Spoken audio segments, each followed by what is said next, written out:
और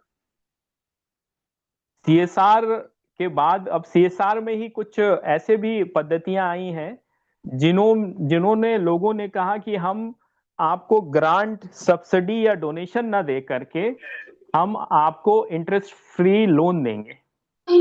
तो interest free loan देने के लिए ये प्रक्रिया बनाई गई और उसमें बताया गया कि हम इस क्षेत्र के लिए देंगे और इस विषय के लिए देंगे।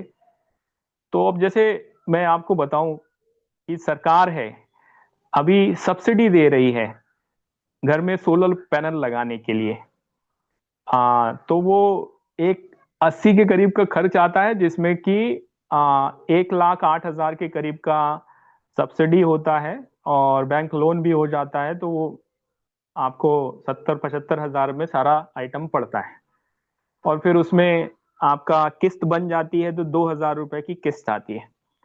तो इम्पैक्ट जो फंड होते हैं और इम्पैक्ट फंडिंग होती है वो सिर्फ और सिर्फ पैसे को बढ़ाने के लिए ना उद्देश्य लेकर किसी एक विषय को भी आगे बढ़ाती है। जैसे कि नवीनीकृत ऊर्जा है, सौर ऊर्जा जिसे बोलते हैं, विंड एनर्जी बोलते हैं। तो ये सारी चीजें जो हैं, ये सारी चीजें इसमें आती है इम्पैक्ट इन्वेस्टमेंट में। अब जैसे कोई कहता है कि हमको पर्यावरण सुधारने के लिए हम पैसा दे रहे हैं, तो पर्यावरण सुधारने के लिए जो पैसा देता है तो उसमें वो कंडीशन डाल देता है कि भाई हम जो है हम आपसे बिल्कुल कम रेट ऑफ इंटरेस्ट लेंगे या नहीं लेंगे। आप बस जो काम करने के लिए दिया गया है वो काम करके और हमारा पैसा हमको वापस कर देना, हम आपसे इंटरेस्ट नहीं लेंगे। तो ये हो गया इम्पैक्ट इन्वेस्टमेंट का दूसरा उदाहरण। जैसे माइक्रो फाइनेंस होते हैं, छोटे छोटे लोन होते हैं। तो अभी तो उसमें सूदखोरी बढ़ गई बहुत, लेकिन पहले जो माइक्रो फाइनेंस होते थे उसमें सब्सिडी होती थी। वो सब्सिडी लोगों को इतनी होती थी कि उनका लोन जो होता था वो फ्री हो जाता था। तो अभी भी बहुत सारी ऐसी स्कीम्स चलती हैं। तो ये सारे जो चीजें हैं वो इम्पैक्ट ड्रिवन है, प्रभाव आधारित हैं कि हमको किसी चीज पर प्रभाव लाना है तो उसके लिए है। तो ऐसे ही सोशल इम्पैक्ट होता है। सोशल इम्पैक्ट समाज में कैसे हम चीजों को बेहतर करें, और उसी में एक विषय आता है सहकारिता। तो कोऑपरेटिव इम्पैक्ट फंड्स और कोऑपरेटिव इम्पैक्ट के लिए भी काम होता है। भारत में होता है नहीं होता है मैं इसके बारे में ज्यादा नहीं जानता, लेकिन विदेशों में होता है। क्योंकि यूरोपियन कंट्री में कोऑपरेटिव पे बहुत अच्छे अच्छे मॉडल बनाए गए और उन मॉडलों पर वहाँ की अर्थव्यवस्था और वहाँ की व्यवस्थाएं चलती हैं। तो अभी जो इम्पैक्ट फंड जिनकी हम बात कर रहे हैं, तो उसमें हम आज जो इम्पैक्ट फंड की बात करने वाले हैं वो कोऑपरेटिव इम्पैक्ट फंड होगा। और ये कोऑपरेटिव इम्पैक्ट फंड कैसे काम करता है, किस तरह से इसका उपयोग किया जा सकता है, कैसे हम लोग इसको बना सकते हैं या इसमें लोगों को जोड़ सकते हैं, इन सारे विषयों पे चर्चा होगी। इम्पैक्ट फंड के बारे में बताने के लिए कोई हमारा आर्थिक विशेषज्ञ या जो इन्वेस्टमेंट एडवाइजर टाइप का व्यक्ति जो है इसके बारे में और विस्तार से बता सकता है। लेकिन फिर भी इतनी जानकारी जिससे कि सभी लोग समझ सकें वो यहाँ पर आपस में साझा की जा सकती है और उसके बारे में जानकारी कई साथियों को है। तो अब हम इस चर्चा को बढ़ाते हैं। पहले उद्देश्य जान लेते हैं। जब संस्थाएं बनती हैं तो संस्थाओं को खड़ा करने के लिए फंडिंग होती है, पैसे इकट्ठे किए जाते हैं। सहकारिता समूह बनता है तो उसके लिए क्या होता है, मेंबरशिप सदस्यता ली जाती है, शेयर दिए जाते हैं और इस तरह से वो सहकारिता समूह के लिए पैसे इकट्ठे होते हैं। लेकिन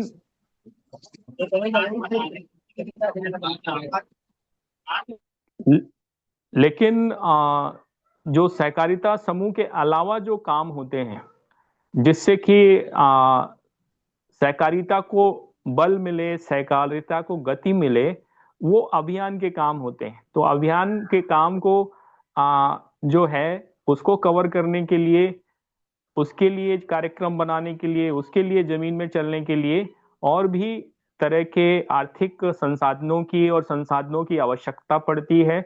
और इसलिए वहां पर उन जगहों पर इस तरह का इम्पैक्ट फंड कारगर होता है और उसकी आवश्यकता होती है। तो अब सभी साथी यहाँ जुड़े हुए हैं, अलग अलग क्षेत्रों से हैं, अलग अलग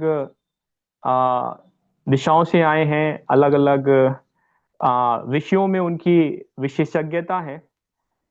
तो इस हम कोऑपरेटिव इम्पैक्ट फंड की यहाँ पे बात कर रहे हैं कि किस तरह से कोऑपरेटिव इम्पैक्ट फंड को हम लोग क्रिएट कर सकते हैं। कोऑपरेटिव और सोशल इम्पैक्ट को मिला करके हम अपने इस कार्यक्रम को और गति दे सकते हैं और साथ ही साथ चीजों को और बेहतर बना सकते हैं। जैसे एक उदाहरण है, शिक्षा है और सेवा है, स्वास्थ्य सेवा। तो शिक्षा और स्वास्थ्य सेवा के लिए बहुत सारे ऐसे समूह हैं और बहुत सारे ऐसे लोग हैं जो जिन्होंने इम्पैक्ट फंड बनाए हुए हैं और वो लोगों को आ, उसको देते हैं। इसी तरह से वो तो समूह हो गए जिन्होंने बनाए हुए, या लोग हो गए या संस्थाएं हो गई जिन्होंने बनाए हुए हैं। लेकिन ऐसी व्यवस्था जो है हमारे समाज में बहुत पुरानी है। अगर हम मुस्लिमों की बात करें तो उन्होंने क्या किया कि अपने अपनी व्यवस्थाओं को चलाने के लिए जकात का एक सिस्टम खड़ा किया। तो जकात का सिस्टम ये होता है कि जो उनकी आय का 2.5% वो साल में सभी को देना होता है। इसी तरह जो हमारे सिख कम्युनिटी है, सिख भाई हैं, उन्होंने भी अपना एक इस तरह का फंडिंग, सोशल फंडिंग ऐसे बोलते हैं, सामाजिक सिख समाज के लिए जो है फंड की व्यवस्था उन्होंने कर रखी है, जो कि 5 से 10% होता है लोगों की आर्थिक हैसियत के अनुसार। आ, फिर इसी तरह से जो क्रिश्चियन मिशनरीज होते हैं और क्रिश्चियन ऑर्गेनाइजेशन होती हैं, वो भी इस तरह की व्यवस्था रखती हैं। हमारे यहाँ क्या था, इस तरह की व्यवस्था कभी रही नहीं, क्योंकि जो हमारे जो धार्मिक आध्यात्मिक केंद्र थे वो कुछ इस तरह से बनाए जाते थे और इस तरह से तैयार होते थे कि वो अपने लिए पैसे स्वतः जनरेट करते थे। लेकिन आज के दौर में वो भी व्यवस्था चरमरा गई और लोगों से डोनेशन और बहुत सारी चीजों पे वो भी चलते हैं, लेकिन ये व्यवस्था कुछ इसका कोई एक फिक्स स्वरूप नहीं है। तो अभी सामाजिक कार्यों के लिए भी इसी तरह से पैसे की वो होती है, लोग डोनेशन देते हैं, लोग अन्य तरीके से मदद करते हैं। लेकिन इसके जो अन्य तरीके हैं जिनमें से एक इम्पैक्ट फंडिंग है, आ, उसके क्या मॉडल हैं, उस पे आज हम लोग बात करने जा रहे हैं। अब मैं ज़्यादा अपनी तरफ से बात नहीं रखूंगा, मैं अन्य साथियों को बारी बारी से बुलाऊंगा जो हमारे बीच में हैं। मैं आग्रह करूंगा, कोई भी साथी इस विषय पे अगर कोई बात रखना चाहता है, कोई जानकारी साझा करना चाहता है तो कर सकता है, नहीं तो वो जो कोऑपरेटिव और सोशल इम्पैक्ट फंड है उसके बारे में और ज्यादा जानकारी हम आपको उपलब्ध कराते हैं कि वो क्या है। कोई भी साथी अभी इस पर कुछ बोलना चाहता है? इम्पैक्ट फंड किस तरह से सामाजिक सुधार के लिए ये फंड काम करते हैं, किस तरह से इनको लाया जा सकता है, किस तरह से इनको बनाया जा सकता है, कौन है? विवेक जी, विवेक जी ने हाथ उठाया है। विवेक जी बताइए, आप तो इन सब चीजों में काफी आपका अनुभव है। विवेक जी।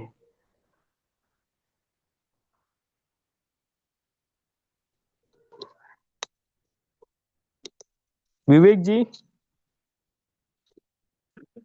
विवेक जी। हाँ, अनम्यूट करा अभी। बहुत बहुत प्रणाम सभी सहभागियों को। अ, हम लोग को ऐसा लगता है कि आपने बहुत अच्छी तरह से इस पे विषय पर प्रकाश डाला, इम्पैक्ट फंडिंग और कॉरपोरेट सोशल रिस्पॉन्सिबिलिटी फंड्स के ऊपर। और इस तरह के फंड्स अवेलेबल भी हैं।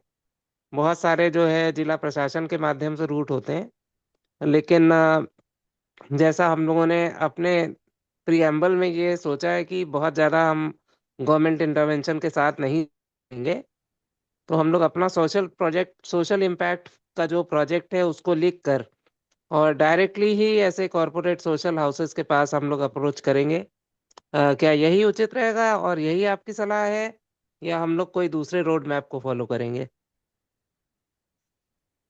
जी, देखिए, हम किसी भी कंपल्शन वाले चैनल पे नहीं जाना चाहते। ये जो कॉर्पोरेट वाला रूट होता है, ये भी कंपल्शन वाला होता है।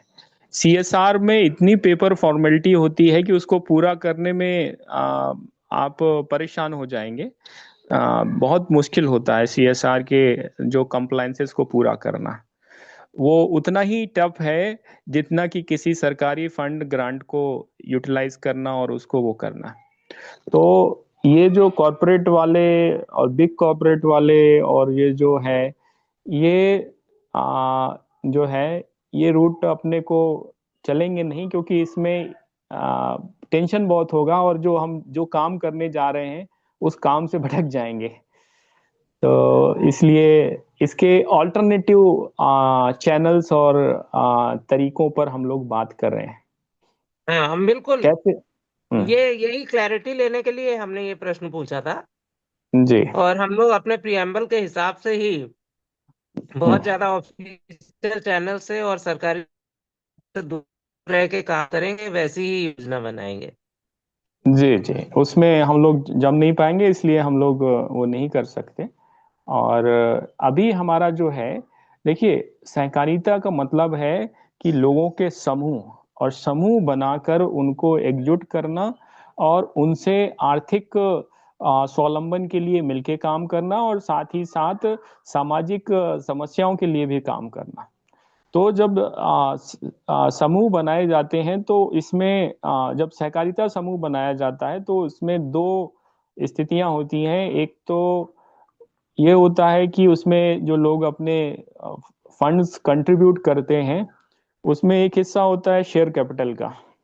तो शेयर कैपिटल जो होता है, वो क्योंकि हमें as per government rule regulation ही काम करना है, तो वो सारा जो है वो फाइनेंशियल पर्पस के लिए ऑलरेडी एलोकेट होता है, वो उसको दिया जाता है, और उसी के बेसिस पे हम जो है अन्य आर्थिक व्यवस्थाएं जुटा पाते हैं, जैसे बैंक के लोन या और बाकी आर्थिक चीजों को वो किया जाता है।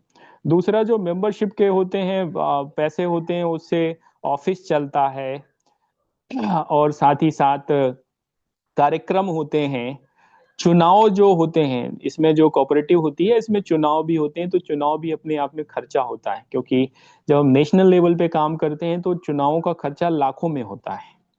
नेशनल जब लेवल पे काम किया जाता है तो चुनाव का खर्चा लाखों में होता है, ऑफिस के खर्चे होते हैं, बहुत सारे खर्चे होते हैं, वो मेंबरशिप से पूरे होते हैं। लेकिन इसमें एक पार्ट है, जो पार्ट बच रहा है, वो पार्ट है अभियान, कार्यक्रम। ये जो कार्यक्रम होते हैं, इन कार्यक्रमों में क्या होता है कि इन कार्यक्रमों के माध्यम से कोऑपरेटिव के उद्देश्यों को विस्तार दिया जाता है, उनका सशक्तिकरण होता है, और नए मेंबर जोड़े जाते हैं, नए नए लोगों को साथ में लाया जाता है। तो अब इसके लिए भी उतना ही टाइम और एफर्ट लगता है जितना कि बिजनेस जनरेट करने के लिए, चाहे वो प्रोडक्ट और सर्विसेज ऑनबोर्ड करने के लिए हो, मतलब कि नई सेवाएं और उत्पाद को जोड़ने के लिए हो, उनका परचेज करने के लिए हो, या फिर उसको बेचने के लिए हो, उतना ही ये भी महत्वपूर्ण है। तो कोऑपरेटिव जो होती है इसलिए कॉम्प्लिकेटेड हो जाती है, क्योंकि इसमें एक पक्ष है संगठन और दूसरा पक्ष है व्यापार। दोनों में सामंजस्य, तालमेल और एक में बैलेंस बना के चलना होता है। अब फिर बात आती है कंपटीशन की। तो कंपटीशन जो होता है, वो कंपटीशन तो अंततोगत्वा हमको फेस करना ही पड़ेगा ना। कंपटीशन से हम बच नहीं सकते। और कंपटीशन किससे होता है? बड़े बड़े बिजनेस हाउसेस से होता है, बड़े बड़े एमएनसी से होता है, क्योंकि हम उनसे लड़ने जा रहे हैं। तो हमारा जो बिजनेस मॉडल है, जो हमारा मार्केटिंग मॉडल है, अगर वो डिफरेंशिएट नहीं क्रिएट करता और वो डिफरेंशिएटर नहीं है, तो हम फेल हो जाएंगे। क्योंकि कोई कहे कि हम सोशल मीडिया मार्केटिंग से कर लें, कोई कहे कि हम बड़े बड़े होर्डिंग और बैनर लगा के कर लें, तो ऐसे कोऑपरेटिव में होता ही नहीं है, चलता ही नहीं है। इसमें तो समूह की ताकत होती है। समूह को फायदा मिले तो कोऑपरेटिव स्वतः ही खड़ा हो जाएगी। तो अब समूह से समूह को कैसे जोड़ा जाए, लोगों में जागरूकता कैसे लाई जाए, लोगों को ट्रेनिंग लगातार कैसे दी जाए, कैसे उनको सक्रिय करके रखा जाए। तो ये जो है, ये एक तरह से जो बड़ी कंपनियां अपने मार्केटिंग बजट में डालती हैं, वैसे ही कोऑपरेटिव को या फिर सहकारिता वाले कार्यक्रमों को इन सारी गतिविधियों में डालना पड़ता है। लेकिन आमतौर पे ये देखा नहीं गया है। देखा इसलिए नहीं गया है क्योंकि जब कोऑपरेटिव में लोग आते हैं और उनकी सोच सिर्फ और सिर्फ पैसा कमाने की होती है, तो पहले दिन से उनका पतन चालू हो जाता है। क्योंकि कोऑपरेटिव में ऐसा नहीं होता है। कोऑपरेटिव के जो रूल्स हैं, जो नियम हैं, भारत के ही नहीं, इंटरनेशनल भी उठा के देखिए, तो वहां के जो नियम है, वहां से आपको समझ में आ जाएगा कि कोऑपरेटिव बनाई किस लिए जाती है। तो कोऑपरेटिव का जो उद्देश्य है वो समुदाय, समाज का हित हो, और बाद में जो बचे वो उसका प्रॉफिट हो। ये मोटो होता है। तो यहाँ पर जो लाभ की प्रक्रिया है वो लंबी है, और जब एक बार चीजें खड़ी हो जाती हैं तो वो लंबे समय तक चलती हैं और जनरेशन टू जनरेशन प्रॉफिट देती हैं। क्योंकि शेयर यहाँ पे भी हैं। ये एक पब्लिक लिमिटेड कंपनी के तौर पे भी काम कर रही है, जहां पर शेयर होल्डर हम कितने भी बना सकते हैं। 1 करोड़ भी बना सकते हैं, 5 करोड़ भी बना सकते हैं। जो हमारे में कैपेसिटी है उतने बना सकते हैं। अब जैसे ये जो इफको है, इसके साथ तकरीबन 36,000, 40,000 के करीब कोऑपरेटिव सोसाइटीज जुड़ी हुई हैं। तो अगर उनके सारे के मेंबर को जोड़ दिया जाए तो ये संख्या करोड़ों में जाती है। तो अब उनका क्या फंक्शनैलिटी है, कैसे वो फंक्शन करते हैं, कैसे वो काम करते हैं, वो एक दूसरा विषय हो गया। लेकिन समूह कितना बड़ा है और कैसे उन्होंने बनाया। आज हम भले ही कम हो, हमारी संख्या कुछ हजार में हो, लेकिन आने वाले समय में अगर सही तरीके से हम काम करेंगे तो ये भी लाखों में होगी, और लाखों से फिर करोड़ों में भी जाएगी।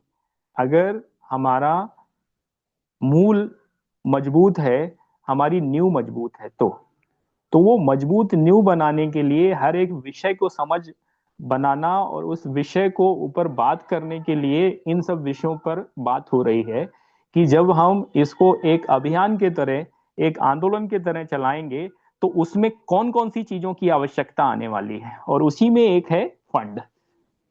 जो फंड उस फंड का बिल्कुल नहीं हिस्सा बन सकता जो कि मेंबरशिप और शेयर कैपिटल के नाम पर साथियों से लिया गया है। वो फंड अलग है। ये फंड फंड जो है, ये फंड आएगा तो समाज से आएगा, उन लोगों से आएगा जो कि इस तरह की इम्पैक्ट फंडिंग करते हैं और इस तरह के सोशल इम्पैक्ट प्रोजेक्ट और कार्यक्रमों में साथ रहते हैं। तो अब इस विषय पे हम लोग चर्चा कर रहे हैं। तो अब यहां से हम लोग फिर से शुरू करते हैं।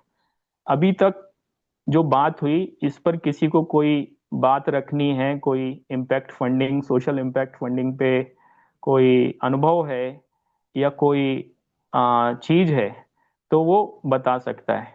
ब्रिगेडियर साहब हमारे बताएंगे। ब्रिगेडियर साहब, आदरणीय ब्रिगेडियर राजा राम यादव जी, आपने बहुत सारी गौशालाएं खड़ी कराई हैं। कैसे गौशाला खड़ी होती हैं, कैसे समाज का पैसा आता है, कैसे वो काम करती हैं, आर्थिक व्यवस्था कैसे होती है, चलती कैसे हैं। ये भी एक अपने आप में इम्पैक्ट फंड है कि गायों को अच्छी स्थिति में लाना, जो दूध नहीं देती हैं उनको सही जगह पे ले जाना ताकि वो कटने से बच सकें और उनकी स्थिति सही रहे। तो इस इम्पैक्ट फंडिंग पे ब्रिगेडियर साहब बताइए, अगर आप सुन पा रहे हैं, क्योंकि आपको चित्रकूट जाना था मुझे जहाँ तक मालूम है। अगर आप रेंज में हैं तो बात रखिए। और भी हमारे साथ कई साथी जुड़े हुए हैं इम्पैक्ट फंडिंग पे। अगर किसी का कोई अनुभव है तो वो बात रखे, नहीं तो और मैं थोड़ा सा इसमें बताऊंगा। हेलो। जी। मैं बोल जी सकता हूँ? उत्पत्ति जी। जी जी उत्पत्ति जी। जी जी बोलिए। आपका उत्पत्ति जी मतलब बोल। इम्पैक्ट का फंड। हाँ, मैं बोल रहा हूँ। जहां तक जी मेरा दिमाग में गया है आपकी बातों से जो समझा मैं, इम्पैक्ट फंड का मतलब ये हुआ कि जो हमारे एक तरह से पैसा जो हमको मिलता है उससे हम जो सामाजिक कार्य या पर्यावरण से या स्वास्थ्य से या एजुकेशन से उसके लिए उसको करेंगे। और उसको जो है दो मतलब उसको जो है जो हमको उन उन रास्तों में मतलब लाभ देता है। एक तो इसका दोहरा उद्देश्य होता है। जो हमारा फंड है इसका दोहरा उद्देश्य क्या है? एक तो वित्तीय लाभ है और दूसरा सामाजिक पर्यावरण प्रभाव, दोनों में ये हमारा इफेक्ट करता है। और दूसरा पारदर्शिता और मापन है। ये फंड अपने कार्यों का लेखा जोखा देते हैं और कि निवेश से क्या प्रभाव पड़ा है ये भी देखा जाता है। जिसने पैसा दिया उसके हमने जो कार्य किया है उसका रिजल्ट क्या आ रहा है, उसका भी हिसाब किताब रख करके हमको देखना होता है कि हम आगे की ओर बढ़ रहे हैं या पीछे की तरफ जा रहे हैं। और हम एक डेफिनेट उसमें फोकस डालना है। फोकस इसके सेक्टर अलग अलग हैं, जैसे नवीनीकरण ऊर्जा, आजकल ऊर्जा का, टिकाऊ कृषि, सूक्ष्म वित्त, स्वास्थ्य सेवा और शिक्षा, इन सभी पर हम इस पर और भी अन्य इस तरह के मुद्दे जो हैं उन पर हम इसका यूज कर सकते हैं। और इसके बाद ये संस्थाएं के इसके निवेशक कौन हो सकते हैं? जो निवेशक होंगे या तो संस्थाएं के निदेशक होते हैं या व्यक्ति खुद भी फंडिंग कर सकता है और ऐसे कार्यों के लिए जिससे कि हम इन सब लाभों को, इसे उद्देश्य से लाभ लेकर लेते हैं और उसके बाद उसको उसका रिजल्ट भी दिखाते हैं। जैसे भी इन्होंने बताया कोऑपरेटिव का, तो हम कोऑपरेटिव का हमारा सामने कोऑपरेटिव बनाई हमने, लेकिन जो हम ये फंडिंग करके जो रिजल्ट लाएंगे उस रिजल्ट को हमें दिखाना होगा कि हमें कोऑपरेटिव को कितना आगे बढ़ा दिया है। तो इसलिए भी ये काम आता है। तो इसका ये बहुत यूजफुल एक तरह से तरीका है। और इसके द्वारा पूंजी बढ़ाना ही नहीं है, इसके लिए क्या है, चुनौतियों का, जो बड़ी बड़ी चुनौतियां हैं उसका भी आप इससे समाधान मिल करके कर सकते हैं। और ये नेक्स्ट इसका एक और बताता हूँ पॉइंट। यह वित्तीय रिटर्न के साथ साथ आपको लाभ तो देगा, वित्तीय सकारात्मक सामाजिक या पर्यावरण प्रभाव, जैसे जैसे गरीबी कम करना। अब हमने कोई प्रोग्राम प्रोजेक्ट किया गांव में और हमने उस पर फंडिंग कर दी, तो किसी ने हमसे कहा भाई लो पैसा लो, बिना इंटरेस्ट के हमको दे देना। हमने उसमें लगाया, उसी से हमने प्रोडक्शन कर दिया, अपने कोऑपरेटिव को लाभ पहुंचाया। तो लाभ किसको पहुंचेगा? कोऑपरेटिव को पहुंचेगा, उसका पैसा भी रिफंड हो सकता है। और अगर वो रिफंड लेना चाह रहा है, स्वच्छ ऊर्जा, शिक्षा, स्वास्थ्य, इस तरह से यह इन उद्देश्यों के द्वारा इन उद्देश्यों के लिए लगाया जाता है। और यह टिकाऊ विकास लक्ष्यों को प्राथमिकता देता है। ये नहीं कि हम किसी काम में लगाएं किसी बिना उद्देश्य को, ऐसा ऐसे काम में लगाना है जो टिकाऊ हो और जिस पर पूर्ण हमें विश्वास हो कि हम इससे लाभ होना है, तो उस पर हम इसको लगाते हैं। और ऐसे निवेशकर्ता शामिल हैं जो लाभकारी सामाजिक या पर्यावरणीय प्रभाव पैदा करने को मदद करते हैं और साथ ही जो है वित्तीय लाभ भी उत्पन्न करते हैं। टोटल रिजल्ट इसका पॉजिटिव है। तो मेरे समझ में जितना आया है मेरे हिसाब से ये है। Thank you. जी। आपने काफी कुछ चीजें बता दी। अब मैं इसको थोड़ा उदाहरणों में ले जाता हूँ। देखिए, एक कोऑपरेटिव से क्या सोशल इम्पैक्ट होता है, सामाजिक प्रभाव क्या होता है। एक तो बेरोजगारी की समस्या का समाधान हम करते हैं। पहली चीज ये है, बेरोजगारी की समस्या का समाधान करते हैं। दूसरा क्या है कि हम समाज को संगठित करते हैं। तीसरा क्या है, हम जो है गरीबी का उन्मूलन करने का प्रयास करते हैं। ये तीसरा हो गया। चौथा क्या है, अगर हम इसमें जैविक क्षेत्र में काम कर रहे हैं तो प्राकृतिक कृषि और पर्यावरण संरक्षण का काम हो गया। तो ये सभी क्या चीजें हैं, ये इम्पैक्ट की श्रेणी में आती हैं, मतलब सामाजिक प्रभाव, जिससे कि समाज में कुछ अच्छा होता है, समाज में कुछ अच्छी स्थिति बनती है। तो ये जो इम्पैक्ट फंडिंग है, भारत में कई सारी संस्थाएं करती हैं। अब इसमें कुछ नाम मैं बता देता हूं जो मुझे मालूम है। एक इसमें है स्माइल फाउंडेशन करके एक संस्था है जो काम करती है। और स्माइल फाउंडेशन जो है वो कई क्षेत्रों में, जैसे शिक्षा हो गया, स्वास्थ्य हो गया, इनके ये मैंडेट हैं, इसमें काम करती हैं। और ये पैसा कहाँ से लाते हैं ये भी मैं बता दूं, ये सीएसआर फंड से पैसा लाते हैं। तो इसलिए जब सीएसआर फंड से पैसा आता है तो बड़ी कंपल्सन रहती है, मतलब इनके फंड को संभालना और चलाना वो थोड़ा सा कॉम्प्लिकेटेड होता है। ऐसी एक संस्था है, रिलायंस ने बनाई हुई है, रिलायंस फाउंडेशन। रिलायंस का सीएसआर बजट जो होता है हजारों करोड़ का होता है। तो वो जो सीएसआर होता है, सीएसआर का जो पैसा होता है वो रिलायंस फाउंडेशन के माध्यम से करती हैं। लेकिन मैं इस बात में, मुझे बोलते हुए बिल्कुल भी शर्म नहीं है कि ज्यादातर ये पैसा को साइफन ऑफ करने के इनकी टेक्निक्स होती हैं। ये 100 में से 80 रुपए ये खुद ही खा जाते हैं, 20 रुपए का इधर उधर काम दिखा दिया और बाकी खा गए। इम्पैक्ट फंड के नाम पे भी गड़बड़ होता है। तो ऐसा नहीं है कि रिलायंस ही ऐसा करता है, बहुत सारी कंपनियां इसी पैटर्न पे काम करती हैं। उनको पैसा, जो गवर्नमेंट का मैंडेट होता है वो कुछ दूसरा होता है, लेकिन ये लोग जो होती हैं ये लोग अपने अपने हिसाब से करती हैं। तो ये कंपनियों का मॉडल है। लेकिन हम कंपनियों के मॉडल के आगे भी जाके हम बात करने वाले हैं कि बिना कंपनियों के भी क्या ये होता है। तो हाँ, बिना कंपनियों के भी होता है। उसको जो होता है वो क्राउड फंडिंग बोला जाता है, crowd funding for social impact.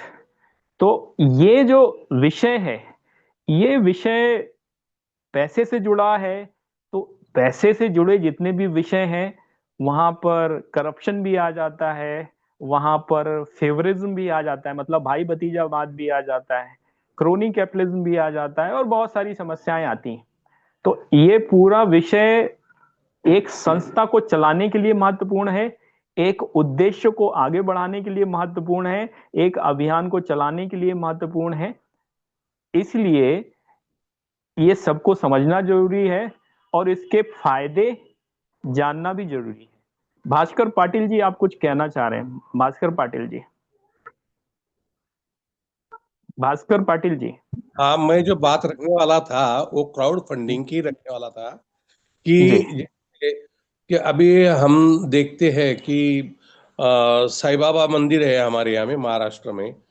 तो साईं बाबा के यहाँ पे लोग आते हैं और पैसा दे के जाते हैं, बहुत सारा पैसा वहाँ पे इकट्ठा होता है और मंदिरों में भी इकट्ठा होता है। अगर हमने पारदर्शी पद्धति से काम किया तो हमको किसी से लेने की जरूरत नहीं गिरेगी। पहले हमसे हमसे शुरुआत करनी पड़ेगी। हम हर महीने अगर पैसे इकट्ठा करते गए, जिसकी जैसे ये वो वैसे ही, या तो फिर हम निश्चित कर ले कि 50 रुपए, 100 रुपए, जो भी हो वैसा हम पैसा इकट्ठा करेंगे।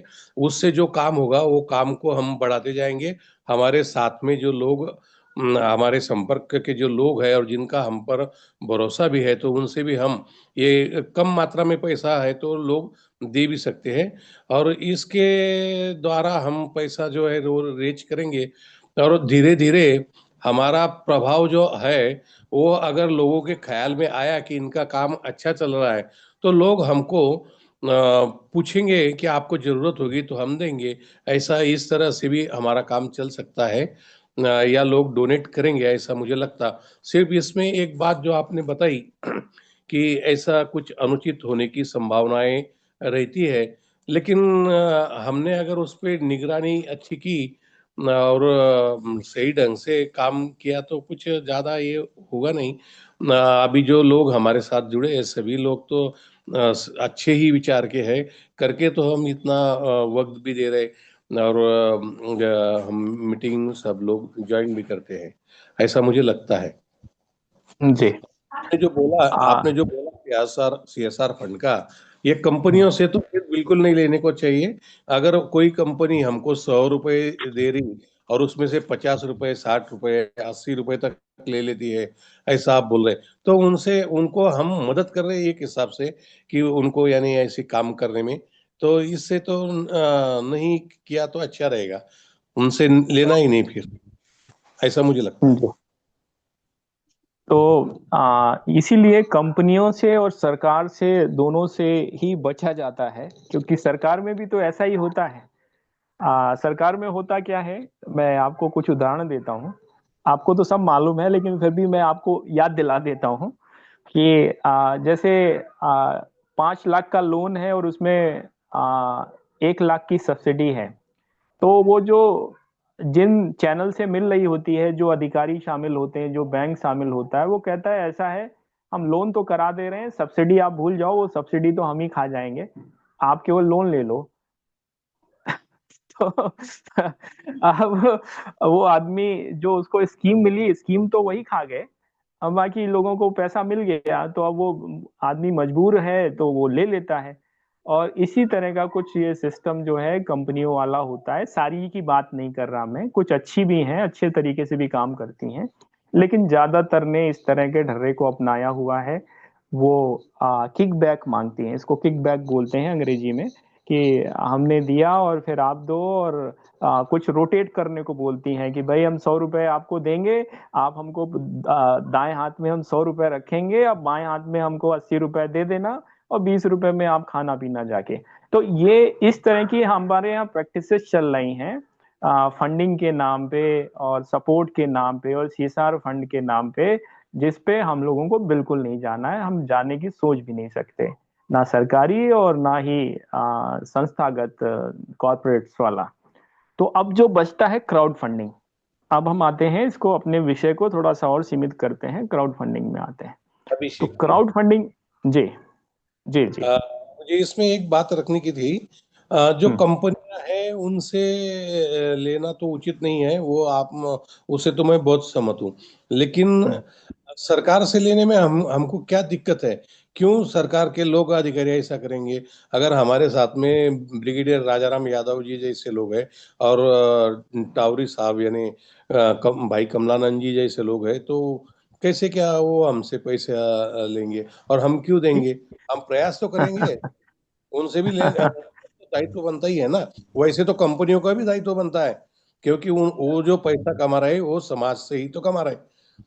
वो क्या मजबूरी है उनके पास में नोट छापने की? मैं आपको एक बात बताता हूँ, इससे आप समझ जाएंगे कि क्यों।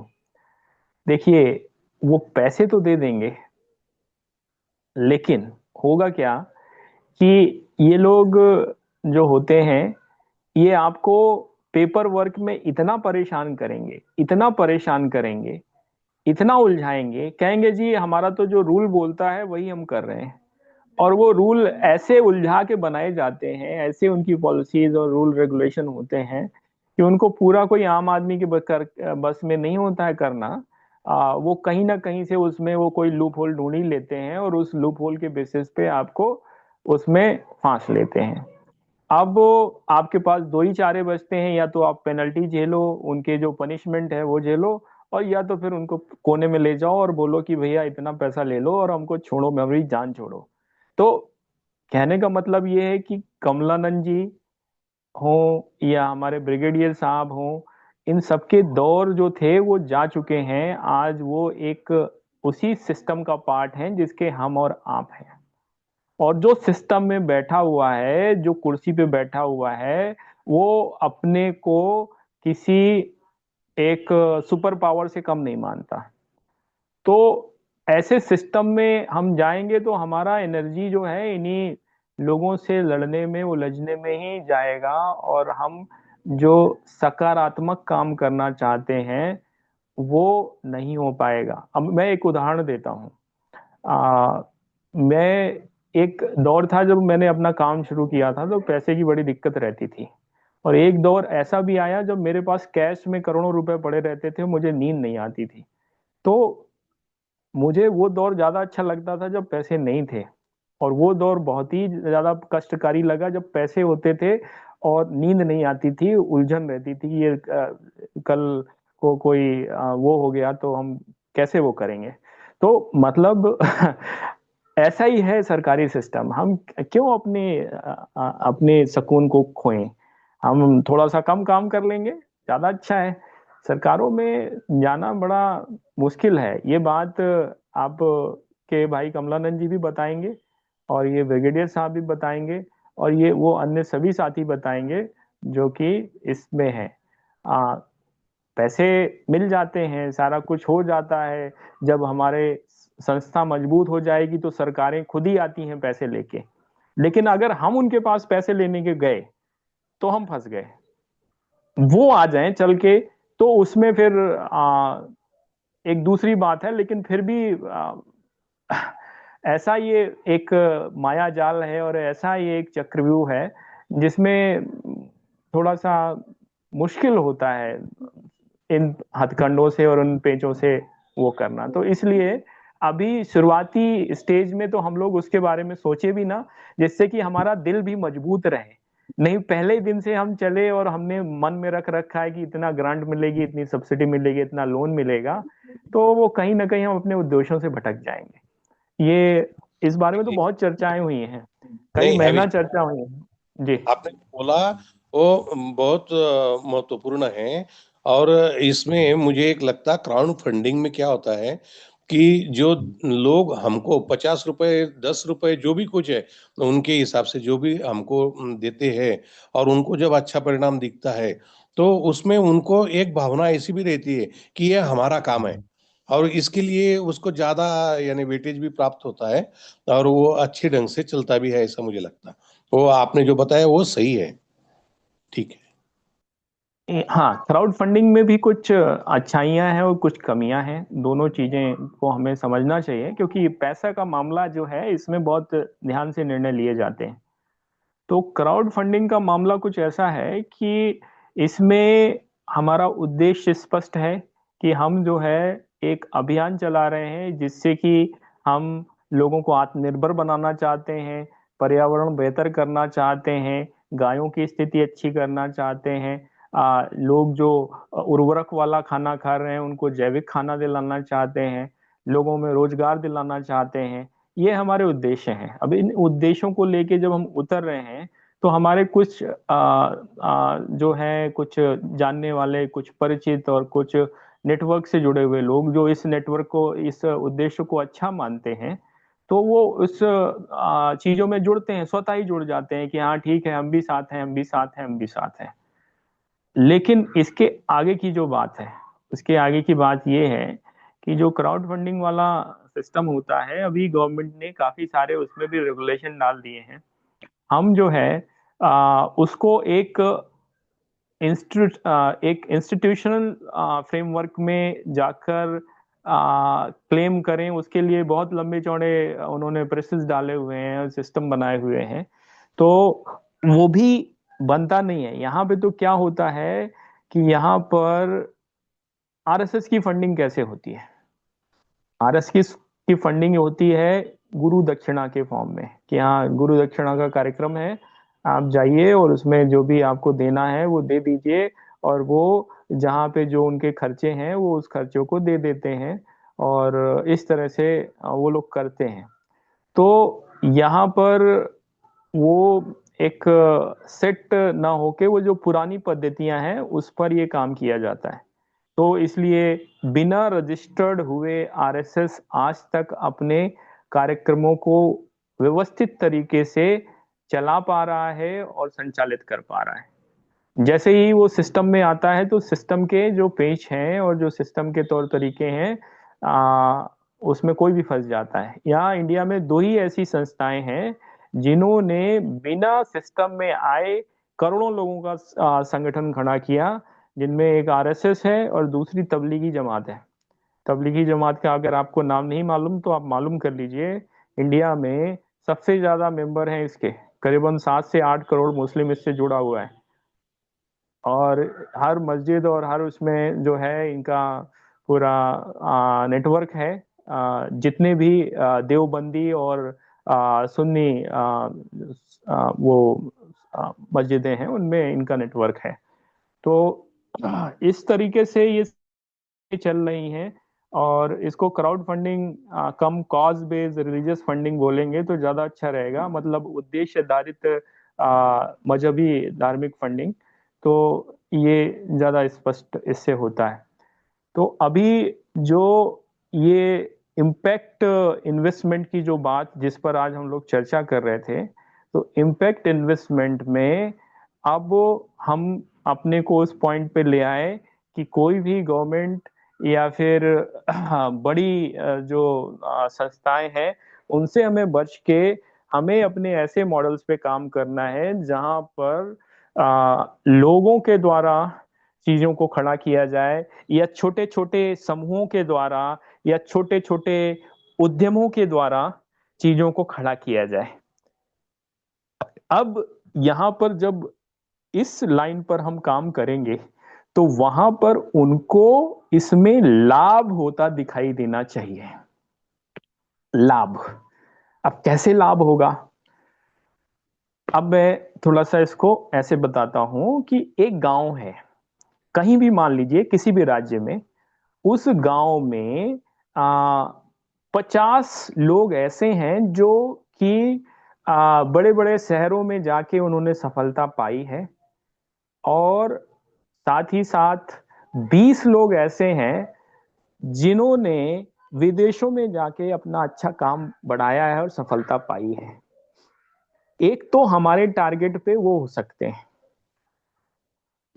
हमारे टारगेट पे वो लोग हो सकते हैं जो कि दूर बैठे हैं। जब आदमी अपने घर से दूर, अपने गांव से, अपनी जमीन से दूर होता है तो उसको बड़ी याद आती है, और खास तौर पे वो इस बातों के लिए भी चिंतित रहता है कि मैंने जब गांव छोड़ा था तो ये समस्या थी, इस समस्या का क्या कुछ समाधान क्या मैं कर सकता हूँ या किसी को करने में मदद कर सकता हूँ। तो ऐसे लोग और ऐसे संस्थाएं जो कि अपने क्षेत्र, अपने जमीन, अपने गांव के लिए कुछ करना चाहते हैं, ऐसे लोगों को हमें चिन्हित करना होगा। अब वो उनका तरीका कुछ भी हो सकता है। वो कहें कि ठीक है हम जो है उसमें मतलब कुछ उपलब्ध कराएंगे, कुछ कंट्रीब्यूट करेंगे, या हम जो देंगे वो ले भी लेंगे, लेकिन वो काम हो जाए हम इंटरेस्ट नहीं लेंगे। वो कोई भी मॉडल हो वो चलेगा, वो सब अपने को चलता है। फिर इसके बाद कुछ लोग ऐसे होते हैं जो कहते हैं कि हमारा खुद का वहां पर एक प्रोग्राम है, आप उसको मदद करिए और हम जो है आ, आपको मदद करेंगे। तो इस तरह का वाटरिंग सिस्टम होता है। फिर ये भी होता है कि कुछ लोग कहते हैं नहीं जी हम तो अपने यहाँ पे चुनाव लड़ेंगे, और चुनाव लड़के चीजों को बेहतर करेंगे और उसमें मदद। तो वहां पे भी सपोर्ट होता है, क्योंकि चुनाव लड़ने के पहले बहुत बैकग्राउंड बनाए जाते हैं और बहुत सारे काम किए जाते हैं जो सामाजिक होते हैं, कोऑपरेटिव के माध्यम से होते हैं, अन्य माध्यमों से होते हैं। तो ये वो लोग हैं और ये वो समूह हैं और ये वो हमारे टारगेट हैं जिन पर हम काम कर सकते हैं। ये सभी के बीच में इसलिए मैं बता रहा हूं क्योंकि इससे चीजों में आपकी समझ आएगी कि हम फंड कहाँ से जुटा सकते हैं। फंड की जरूरत किसी भी अच्छे काम के लिए होती है, तो इन लोगों को तक कैसे पहुंचा जाए जो गांव से दूर रहते हैं, अच्छा पैसा कमाया है, कुछ अच्छा करना चाहते हैं, वो सामाजिक तौर पे करना चाहते हैं या फिर धार्मिक तौर पे करना चाहते हैं या आर्थिक तौर पे करना चाहते हैं या राजनीतिक तौर पे करना चाहते हैं। सभी ऐसे लोग, व्यक्ति और समूह और संस्थाएं हमारे लिए कारगर हो सकती हैं।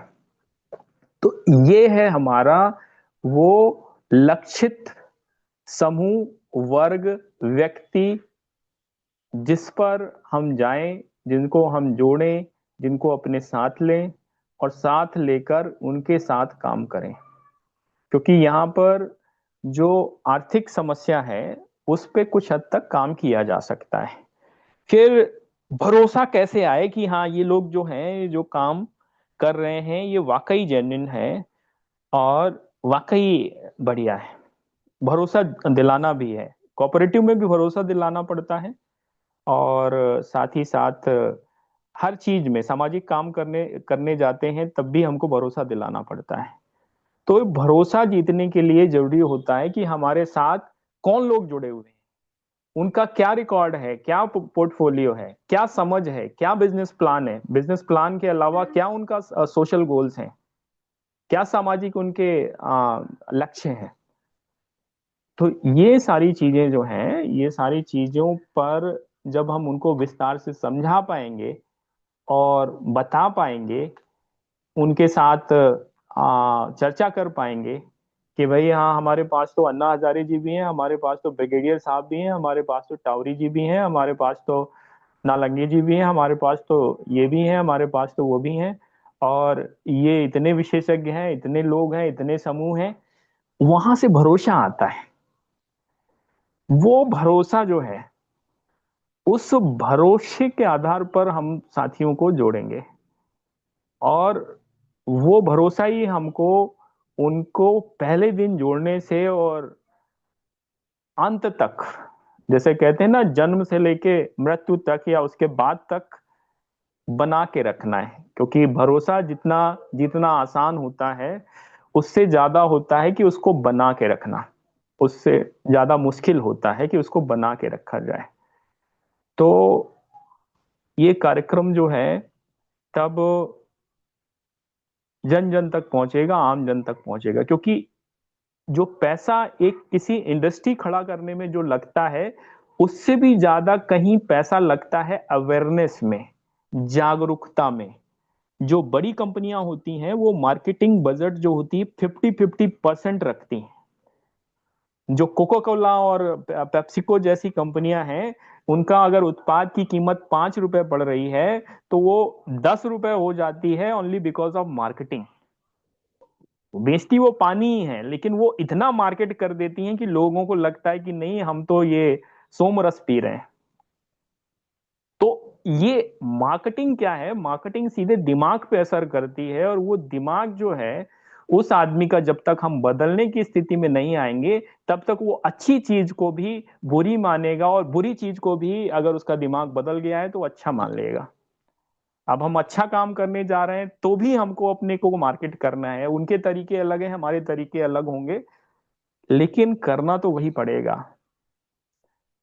तो अब जब मार्केटिंग करना पड़ेगा या प्रचार करना पड़ेगा या जनसंपर्क करना पड़ेगा, तो हमको पैसे की जरूरत पड़ेगी।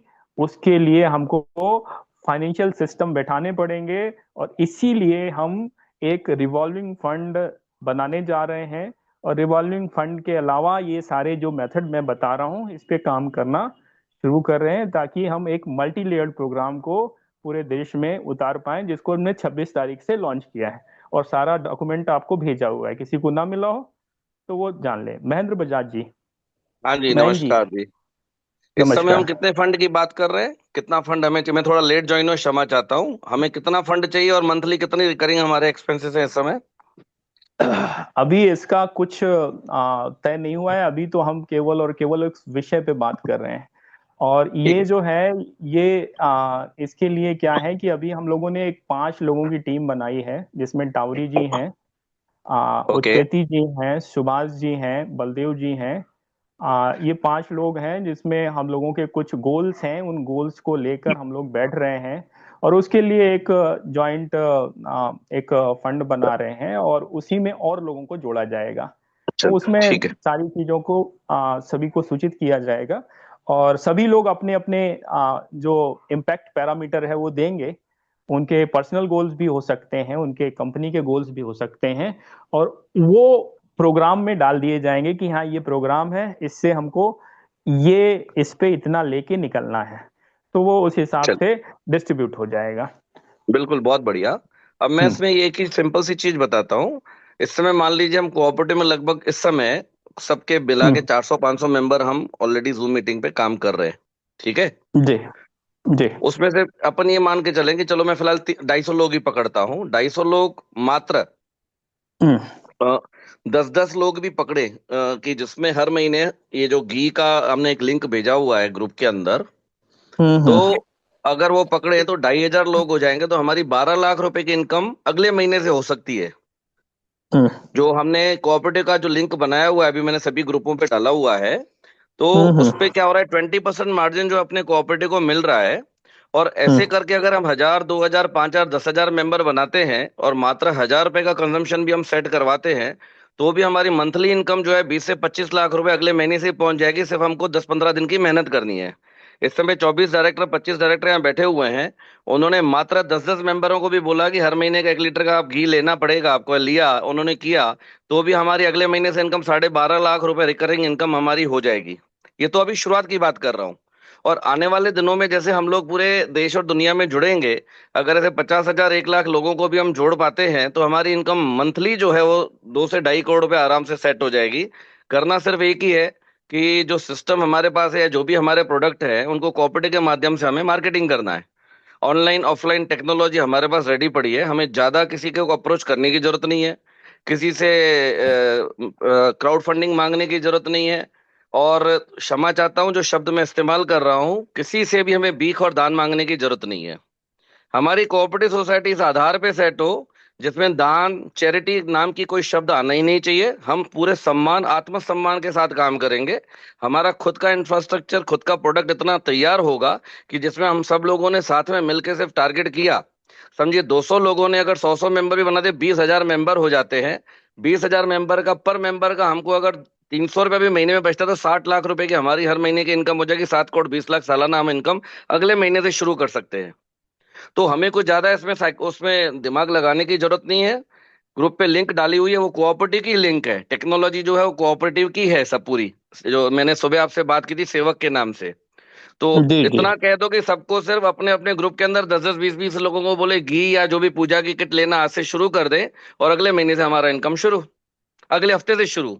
जैसे ही हमारे अकाउंट में यहाँ पैसा आता है कोऑपरेटिव में, 7 डेज के अंदर वो रिलीज हो जाता है, प्रॉफिटेबिलिटी हमारी पे आउट्स के बाद। तो हम चाहें तो कल से इसको शुरू कर सकते हैं। हमें ज्यादा कहीं आइडेंटिफाई करने की जरूरत नहीं है, किसी से मांगने की जरूरत नहीं है, किसी से दान चैरिटी लेने की जरूरत नहीं है, कोई क्राउड फंडिंग की जरूरत ही नहीं है। धन्यवाद। धन्यवाद महेंद्र जी।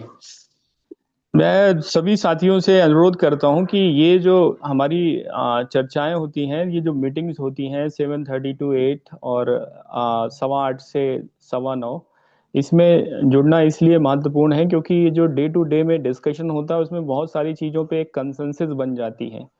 वो कंसेंसस क्या है कि जो अभी हमारी कुछ मीटिंगों में पिछले बनी, वो ये बनी कि हम कोई भी चीज किसी पे इम्पोज नहीं कर सकते। इम्पोज इसलिए नहीं कर सकते क्योंकि ये आ, जो प्रोडक्ट परचेस करना, कौन सा परचेस करना है कौन सा नहीं परचेस करना है, ये इंडिविजुअल के विल पर डिपेंड करता है। हम उनको ऑप्शन दे सकते हैं कि ये हमारे पास ऑप्शन है और आपको ये इसके फायदे हैं। अब आपके ऊपर है क्योंकि वो कस्टमर है, जब कोई परचेस करने मैं लगा वो भले हंड्रेड ही परसेंट इस हमारे। बात से एग्री करता हूँ अभिषेक, आई एग्री टू यू। पर हम जो भी करेंगे कोऑपरेटिव के अंदर, हमारा मकसद यही है, ग्राम स्वराज, हमारा मकसद यही है कि किसान के चीजों को घरों तक पहुंचाना। हम किसी जी को जी फोर्स जी। नहीं करने वाले, पर हम प्रेजेंट तो करने वाले ना, कि उसी से हमारी पूरी कोऑपरेटिव आगे चलेगी। आज अमूल भी जी है, जी। तो वो दूध इकट्ठा करके उसको प्रोसेस करके लोगों तक पहुंचाते, तब जाके अमूल हुआ ना। तो कहीं बिल्कुल ना कहीं बिल्कुल। अमूल आज मार्केटिंग कर रहा है, अमूल के लोग ही काम कर रहे हैं, कोऑपरेटिव के लोग ही घर घर में जाके बेचते हैं, सब कुछ करते हैं। वो आज स्केल पे पहुंच चुके हैं कि उनको भी कॉमर्शियल से जा रहे हैं। पर जब उन्होंने शुरुआत किया था तो उन्होंने शुरुआत वही की थी जो आज हम करने जा रहे हैं। माल, जी बिना जी। माल बेचे तो हम कुछ कर ही नहीं पाएंगे ना। तो जब सबका बिल्कुल। मकसद हमारा माल बेचना है, तो उस जो प्रोडक्ट को बेचना है, उस प्रोडक्ट को बेचने की शुरुआत अगर आज हम जबरदस्ती अभी किसी को नहीं करेंगे। परसों जो प्रेजेंटेशन भेजा गया है, वो जो 26 जनवरी वाला कार्यक्रम का जो कार्यक्रम प्लान भेजा गया है, वो हाँ, आपको देखना चाहिए। उसमें ठीक है। इन्हीं कस्टमर की बात है, इन्हीं 50,000 फैमिली से जुड़ने की बात है और इन्हीं को प्रमोट करने की बात है। वो पूरा उसी में है, एक बेसिक राइट उसका राइट वो बना राइट। हुआ है, उसको आप देख लीजिए। मैं वो अगर देख नहीं लेता मिल हूँ, रहा है पर तो मेरा मेरा एक ही मकसद है कि आज यहाँ पे जो 25 लोग बैठे हुए हैं, जो आज एक किसी के पास जाके, किसी एनआरआई के पास जाके मांगे कि हमें 50,000 लाख रुपए का कंट्रीब्यूशन दो, क्राउड आप फंडिंग में हम आप पैसा मांगे। समझ उस आप समझ नहीं रहे महेंद्र जी, ये बिल्कुल डिस्कशन नहीं था, आप शायद बीच में जुड़े हैं, आप पहले ओके, थे भी नहीं। Okay, okay. आप क्षमा आपने चाहता गलत हूँ। पॉइंट को पकड़ा। आप ओके, तब क्षमा आए चाहता हूँ। पिक्चर में जब नहीं, वो क्राउड फंडिंग की और जो आपकी एनआरआई लक्ष्मण का सुना ना, जो बाहर लक्ष्मण लोग रहते हैं उनसे हम कुछ कंट्रीब्यूशन ले, ऐसा, तो वो मैं उस पर बात कर वही रहा था। वही मैं बता रहा हूँ, आप तब आए जब लक्ष्मण ने सूप नाखा की नाक काटी थी, ओके, और ओके, आप ओके। लक्ष्मण को विलन बांट ठीक है, ठीक है, क्षमा चाहता हूँ। ठीक। तो देखिए, ये बात क्यों हो रही थी, ये बात हो रही थी जब हम लोग आ, नीचे लेवल पे काम कर रहे हैं, तो नीचे लेवल पे क्या दिक्कतें आ रही हैं, उसमें एक दिक्कत ये है कि कार्यक्रम को कैसे प्रमोट करना है। यहाँ पे अवेयरनेस की बात है। अवेयरनेस के लिए जो हमको फंड जुटाने हैं और फंडिंग जुटानी है, उसकी बात है। नेटवर्क बिल्डिंग के लिए जो है, ये कहाँ से आवाज आ रही है? ब्रिगेडियर साहब, आपका समोसे वाला बोल रहा है। ब्रिगेडियर साहब, कुछ कहेंगे क्या आप? हाँ, कोशिश कर लेता हूँ। एक जी। स्टेशन पर रुकी है। अच्छा अच्छा। तो मैं भी आपका जो आज बड़ा अच्छा विषय चल रहा है उस पर कोशिश कर लेता हूँ। अगर मेरी आवाज हम्म, आती है तो, नहीं तो आप रोक जी जी, देना। आ रही है, आ रही है, आ रही है जी। जो आप क्राउड ना, जो आप इम्पैक्ट फंडिंग की बात कर रहे हैं, और जी। जो आप ये इम्पैक्ट फंडिंग एक किस्म का सोशल फंडिंग ही है। क्योंकि हमारी जो ये एसोसिएशन कह लीजिए, समितियां कह लीजिए, ये एक सोशल बैकग्राउंड से सोशल में ज्यादा इम्पोर्टेंट है। हम जो काम आपके माध्यम से जिस जिस तरह की एक्टिविटी हो रही है, जैसे अभी बजाज साहब ने बताया, हम काम ऐसा कर रहे हैं जो समाज के लिए जरूरी है। जैसे एक विषय तो उसमें गाय है। सभी को पता है कि आज के डेट में गाय का अकेला दूध और इसका काम करें तो नहीं हो रही है। तो हम गाय के लिए भी एक सामाजिक काम कर रहे हैं, हम जैविक खेती के लिए एक सामाजिक काम कर रहे हैं, हम शिक्षा के लिए एक सामाजिक काम कर रहे हैं, हम स्वास्थ्य के लिए एक सामाजिक काम कर रहे हैं। सबसे बड़ा काम जो आप कर रहे हो, जैविक खेती और इस तरह की बातें, वो पर्यावरण के लिए है, पेड़ पौधे ही है। तो हमारी एक यूनिक सोशल से रिलेटेड और इनकम जनरेशन में ज्यादा नहीं है। ये काम करने के लिए सरकार भी बहुत सी योजना बनाती है। तो हम लोग ये इम्पैक्ट जरूर जाए कि भाई ये केवल पैसा कमाने की नहीं है, ये तो सोशली और देश का ऊंचा ले जाने के लिए काम है। तो आपने तीन चार पॉइंट, मेरे को ज्यादा तो नहीं सुना, पर जो बताया, तो वो ये है कि हमारा जब इस तरह है, तो हम इधर सरकार से या उधर से या और किसी सीएसआर वगैरह से ना लेके, या क्राउड फंडिंग से ना लेके, हम कुछ लोगों का इम्प्रेशन जो समझ जाएंगे जब आपकी इस तरह के काम करेगी, तो वो अपने आप, और उनको हम इम्प्रेस करके, वो सारी बात तो फिर आपने बता ही दी, तो हमें जरूर ये मिलेगी कि हम उस तरह का ये जोड़े। आपने आरएसएस का जिक्र किया, गोविंदाचार्य जी का राष्ट्रीय स्वाभिमान आंदोलन है, वो खूब टॉप पे चला, अच्छी तरह चला। तो लेकिन वो सामाजिक काम था, और उसमें आज तक उसका कोई अकाउंट नहीं, कोई पैसा नहीं। कुछ लोग अच्छे अच्छे जैसे ही जुड़े, उन्होंने मैनेज कर लिया। आज एक फंक्शन करना है, हमारे लोग भी कर रहे हैं, एक फंक्शन करना है जलगांव में, एक फंक्शन करना है वर्धा में, कुछ तो हम आपस में ले ले, पर कुछ आदमी इसको एक किस्म का अननोन तरीके से स्पॉन्सर करें।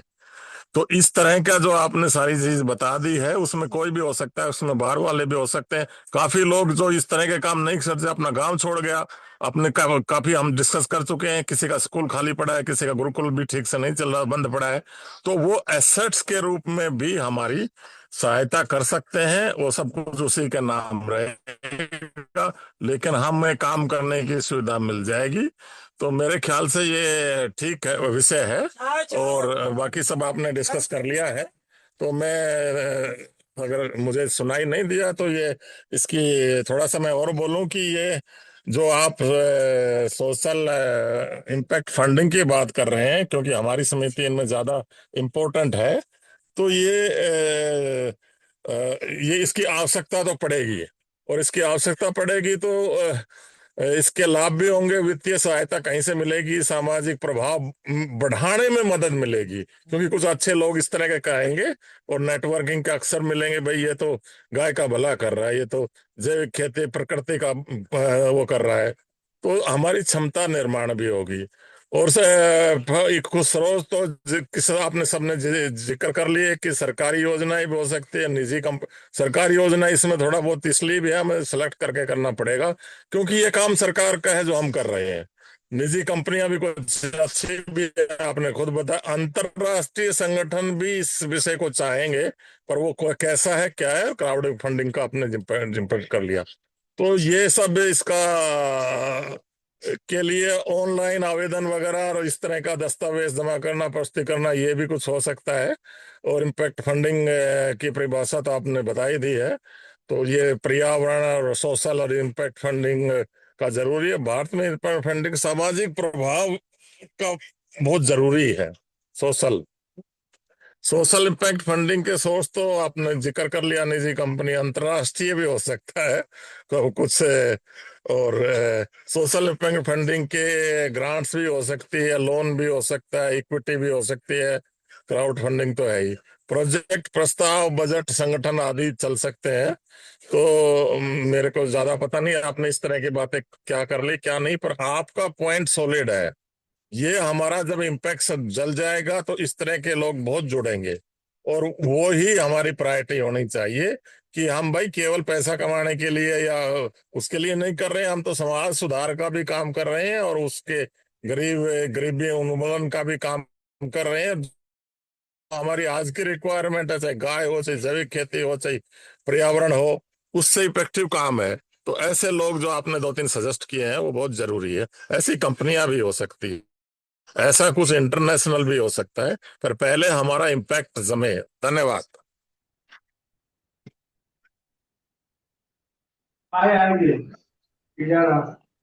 धन्यवाद।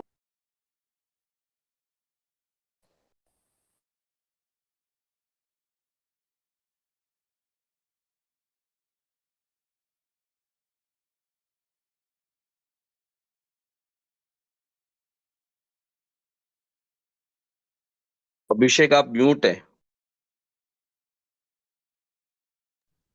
हाँ, हेलो, आवाज आ रही है मेरी? हेलो। हाँ आप ठीक है, आप ठीक है। जी। हाँ, तो मेरा ये कहना था कि देखिए, जब हमारी पब्लिक पोस्चरिंग है वो एक सहकारिता सामाजिक आंदोलन की है। पब्लिक पोस्चरिंग से फायदा ये हमें मिल रहा है कि हम लोगों से, जो लोगों की समस्याएं हैं उनको पर बात रखते हुए जुड़ रहे हैं, और उसी में जो अनएम्प्लॉयमेंट और जो आर्थिक सशक्तिकरण का एक सॉल्यूशन है वो कोऑपरेटिव है, वो दे रहे हैं।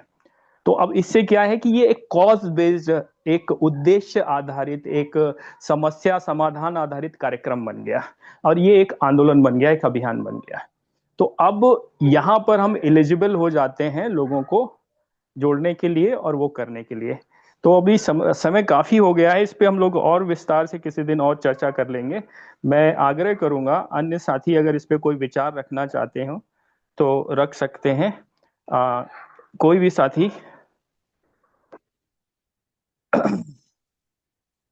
कोई भी साथी, क्योंकि समय काफी हो गया है, मैं इसको कह रहा था चर्चा इसमें, को। वो कुलदीप बोल रहा था, ये जैसे अपना बिल गेट फाउंडेशन वगैरह है, काफी अच्छा परफॉर्म करती हैं, अपने इंडिया में भी काम कर रही हैं, इस संस्था है, यूनाइटेड नेशंस में भी काम करती है। तो एक बार कुछ देख सकते हैं हम लोग इस तरफ भी। ये गेट्स फाउंडेशन बंद कर दिया गया है, अभी 10 दिन पुरानी न्यूज है, खत्म हो गया। अच्छा, तो ठीक है।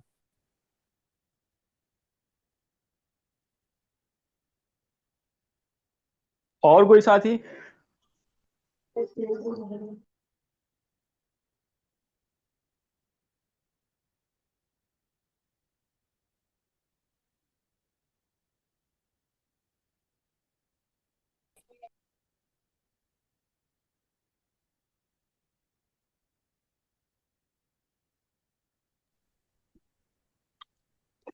और हमको पानी दे देने हैं।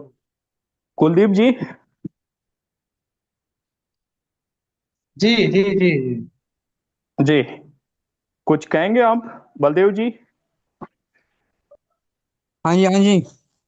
जी बस नहीं मैंने कुलदीप जी, कुलदीप जी पहले, बलदेव जी नहीं फिर। नहीं, मैं अभी जो आप जो अपना एलोबरेट कर रहे थे ना कि जो है सीएसआर जो फंडिंग का जो हम लोग ज्यादा कोशिश करेंगे नहीं करेंगे, क्राउड देखिए, फंडिंग हम का सीएसआर पे नहीं जाएंगे, हम बड़े कॉरपोरेट्स पे नहीं जाएंगे, हम एमएनसी फंडिंग पे नहीं जाएंगे। हमारा हाँ केवल उद्देश्य उन लोगों के साथ जुड़ के काम करने का है जो छोटे छोटे उद्योग चला रहे हैं और स्ट्रगल कर रहे हैं, जो विदेशों में रहते हैं और अपने क्षेत्र के लिए अच्छा काम करना चाहते हैं।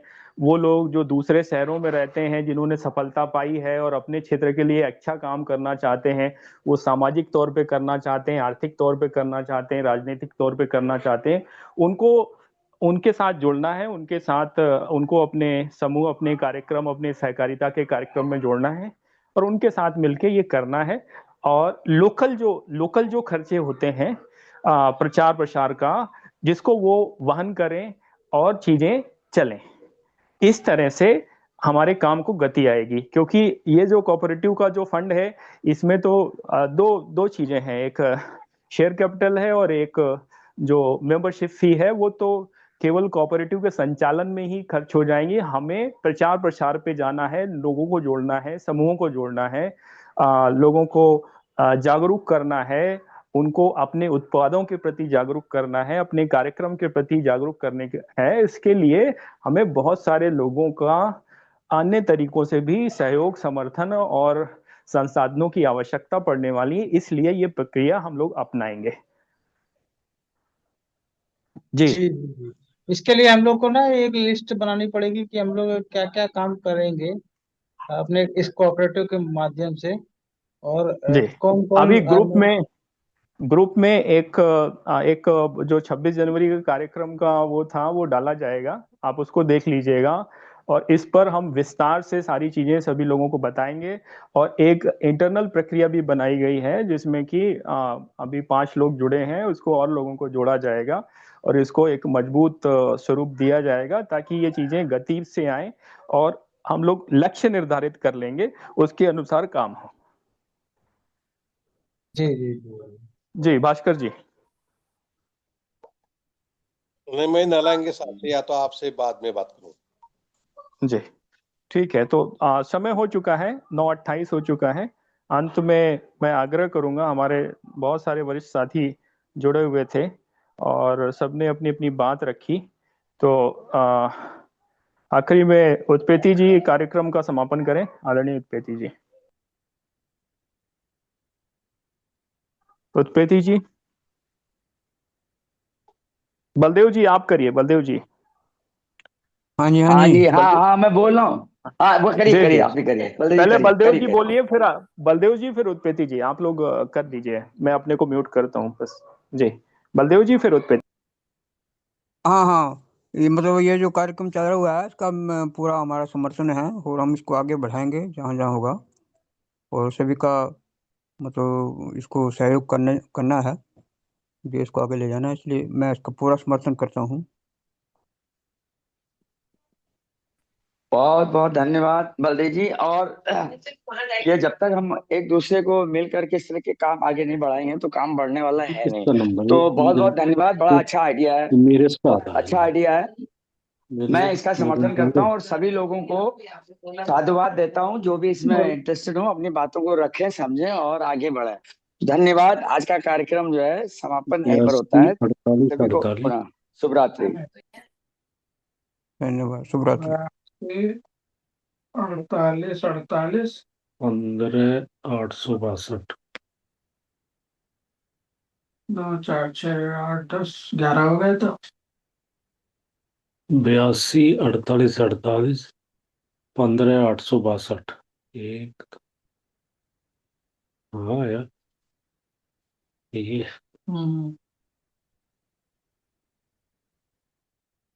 कुछ और है। नंबर नहीं, कुछ और है। 82 हाँ 11 हो गए ना तो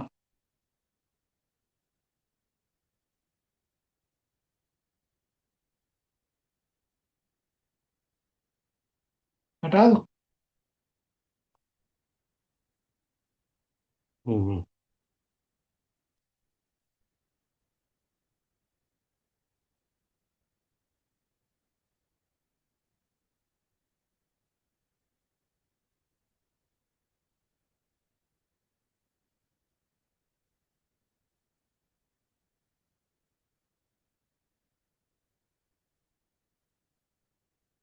बर्फ पड़ गई है सब जगह।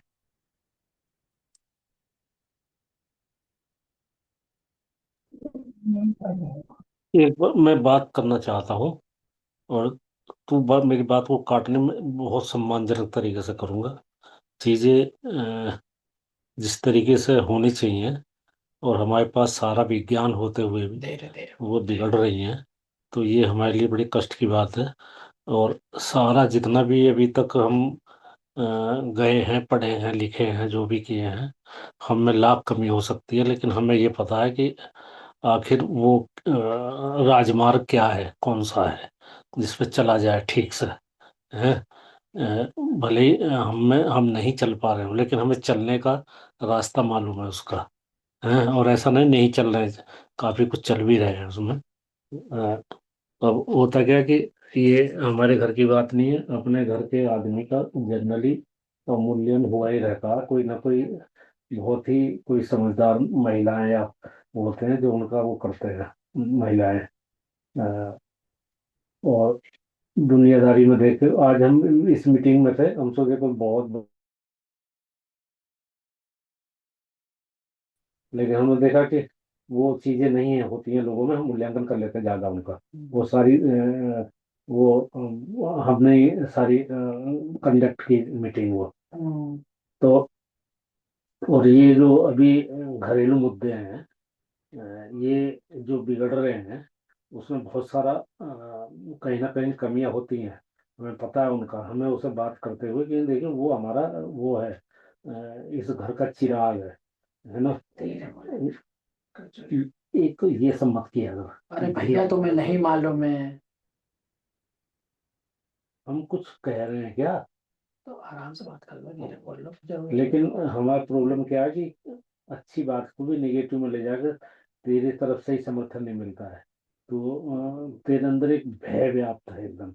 भय से काम नहीं चलते हैं, है ना।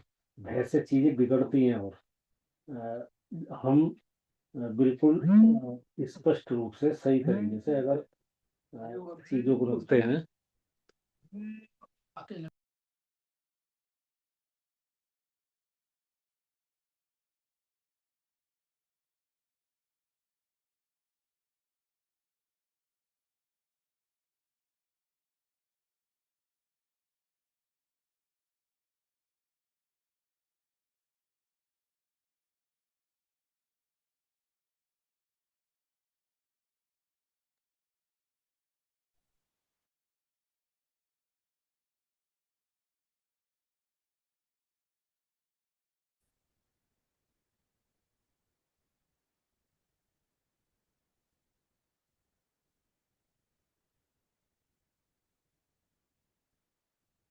चल रही है अभी। मीटिंग चल रही है, और भाई सारी बातें जारी कही हैं थी। तो वो बोल तो रहे थे उधर से। ये